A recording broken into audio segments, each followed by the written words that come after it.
एक बार की बात है, अयोध्या में स्नेह और शांति का वातावरण था। भगवान राम अपने भक्तों के साथ धर्म और जीवन के गूढ़ विषयों पर चर्चा कर रहे थे। उनके पास ही विनम्रता और भक्ति के प्रतीक हनुमान हाथ जोड़कर बैठे थे।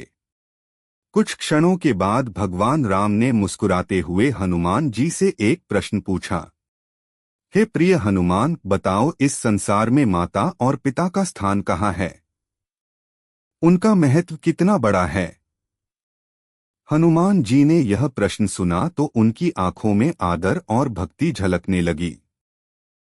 वे धीरे से उठे, हाथ जोड़कर प्रभु के सामने झुक गए और मधुर वाणी में उत्तर देने लगे।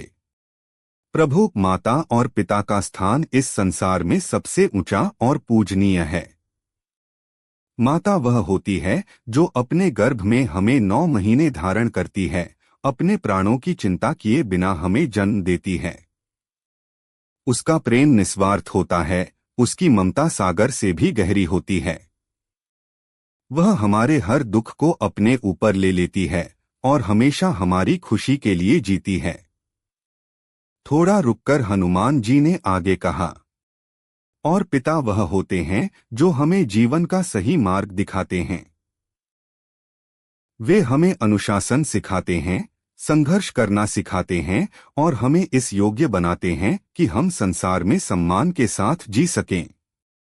पिता स्वयं कठिनाइयां सहकर भी अपने बच्चों के लिए मजबूत आधार बनते हैं। उनका त्याग और परिश्रम अदृश्य होता है, लेकिन अत्यंत महान होता है। हनुमान जी की वाणी में गहराई और सच्चाई थी। वे आगे बोले, प्रभु, माता पिता ही हमारे पहले गुरु होते हैं। वे हमें बोलना सिखाते हैं, चलना सिखाते हैं और जीवन के संस्कार देते हैं। उनके चरणों में ही सारे तीर्थ समाये होते हैं। जो व्यक्ति अपने माता पिता की सेवा करता है, वह मानो सभी देवी देवताओं की सेवा करता है। उनके आशीर्वाद से ही जीवन में सुख, शांति और सफलता प्राप्त होती है। हनुमान जी के इन वचनों को सुनकर भगवान राम अत्यंत प्रसन्न हुए। उनके चेहरे पर संतोष की झलक थी। उन्होंने प्रेमपूर्वक कहा, हे हनुमान, तुमने सत्य और धर्म की बात कही है। वास्तव में माता पिता का सम्मान करना ही सबसे बड़ा धर्म है।